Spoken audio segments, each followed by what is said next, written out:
नमस्कार मित्रों, जय श्री राम।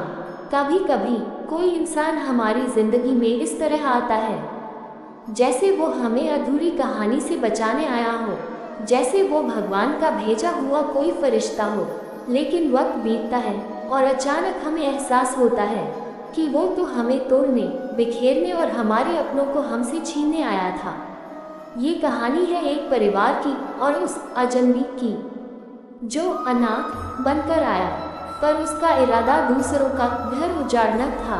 एक साधारण लेकिन खुशहाल परिवार था जिसमें माँ, पिता, दो बच्चे और एक शांतिपूर्ण माहौल। फिर एक दिन जब वो किसी यात्रा से घर जा रहे थे, तब एक युवक मिला जिसके फटे कपड़े, सूजी आंखें, कांपता शरीर था। उसने कहा, मैं अनाथ हूँ, माँ बाप नहीं है, भूखा हूँ, बस इच्छा चाहिए, थोड़ा प्यार चाहिए। और उसने अपनी मन से गढ़ी हुई इमोशनल कहानी सुनाई और रोने लगा। उसकी हालत देख सभी की आंखें भर आईं। तब वो परिवार उसे अपने साथ ले आया और उसे बेटे की तरह रखा।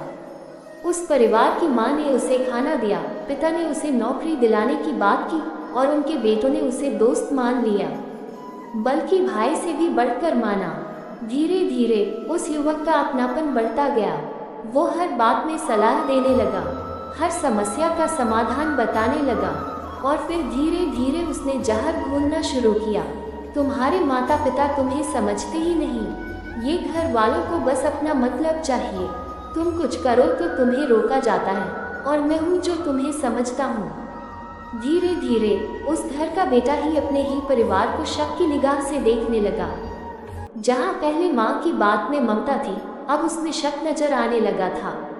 जहाँ पहले पिता की डांट में प्यार था, अब उसे जेल जैसा लगने लगा। और वो अजनबी इंसान अपने मंसूबों में कामयाब हो गया, लेकिन वो अब घर का हिस्सा बन गया था। लेकिन उसका मकसद इज्जत, सम्मान और एकता को खत्म करना था। ऐसे में हमारे मन में एक सवाल आता है कि आखिर ऐसे लोग क्यों आते हैं हमारी जिंदगी में? क्या भगवान सो रहे होते हैं?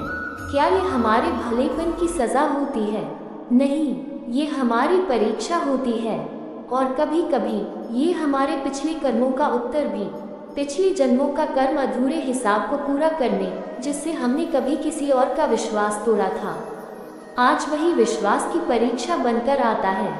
वो हमारे भीतर के संयम, बुद्धि और परिवार के प्रति निष्ठा को परखने आता है। हर धोखेबाज एक शिक्षक होता है। वो हमें सिखाता है कि सिर्फ आंसू, दर्द की कहानी और अपनापन दिखाने से कोई अपना नहीं बन जाता। जो इंसान तुम्हें अपने परिवार के खिलाफ भड़का रहा हो, वो तुमसे नहीं, तुम्हारे कमजोर मन से खेल रहा है। भावनात्मक ब्लैकमेल उसका सबसे घातक हथियार होता है। ये लोग जानते हैं कि प्यार पाने की भूख बहुत बड़ी होती है। वो परिवार में से कोई ऐसे ही इंसान को चुनता है जो भावनात्मक रूप से कमजोर हो और जिसको आसानी से अपने परिवार के खिलाफ भड़काया जा सकता है। इसी का फायदा उठाते हैं। वो तुम्हें ऐसा महसूस कराते हैं कि दुनिया में बस वही तुम्हारा है और तुम्हारा परिवार ही तुम्हारा दुश्मन है। फिर धीरे धीरे बाकी सबको खिलाफ कर देते हैं। अब सोचो, कौन तुम्हारा सच्चा है? जो तुम्हें बचपन से प्यार करता आया है, जिसने बिना किसी मतलब के तुम्हारे लिए सब कुछ किया है, या वो जो बस एक कहानी सुनाकर कुछ ही महीनों में तुम्हारे दिल का मालिक बन गया? पराया तुम्हें अपनों के खिलाफ भड़का दे, लेकिन अपना कभी तुम्हें पराये के खिलाफ नहीं करेगा। आप क्या करें? इसके लिए समाधान और जागरूक हो जाएं। सबसे पहले अपने परिवार की बात सुनो। हर बात का दूसरा पहलू होता है। दूसरों पर भरोसा करने से पहले अपनों से बात करो। ध्यान और आत्मनिरीक्षण करो। हर रात खुद से पूछो कि क्या मैं भावनाओं में बह रहा हूँ या सच्चाई देख पा रहा हूँ। रोज ओम नमः शिवाय का जाप करते हुए उनसे प्रार्थना करो कि हे महादेव, मुझे सच्चे और झूठे इंसान में फर्क करने की बुद्धि दो। तो मित्रों, इस सारी जानकारी का अंतिम संदेश यही है जो हर बेटे और बेटी को जानना चाहिए। पराया कोई भी हो, अगर वो तुम्हारे और तुम्हारे परिवार के बीच खड़ा हो रहा है तो वो तुम्हारा नहीं हो सकता। जो अपने हैं वो टोकेंगे, रोकेंगे, डांटेंगे, पर तुम्हारे लिए मर भी जाएंगे। अपनों को छोड़ने से पहले एक बार सोचो, कहीं तुम किसी धोखेबाज की कहानी का किरदार तो नहीं बन रहे, क्योंकि जब सच सामने आता है तब तक बहुत देर हो चुकी होती है।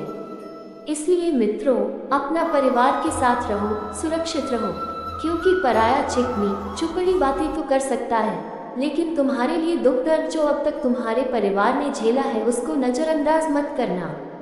ये भी याद रखना कि अगर अभी तुम्हारी आंखें नहीं खुली तो एक दिन तुमको भी वो सब भुगतना पड़ सकता है जो तुमने अपने परिवार के साथ किया है, क्योंकि कर्म किसी को नहीं छोड़ता।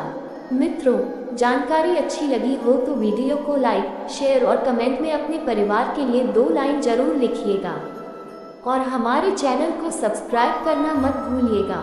धन्यवाद।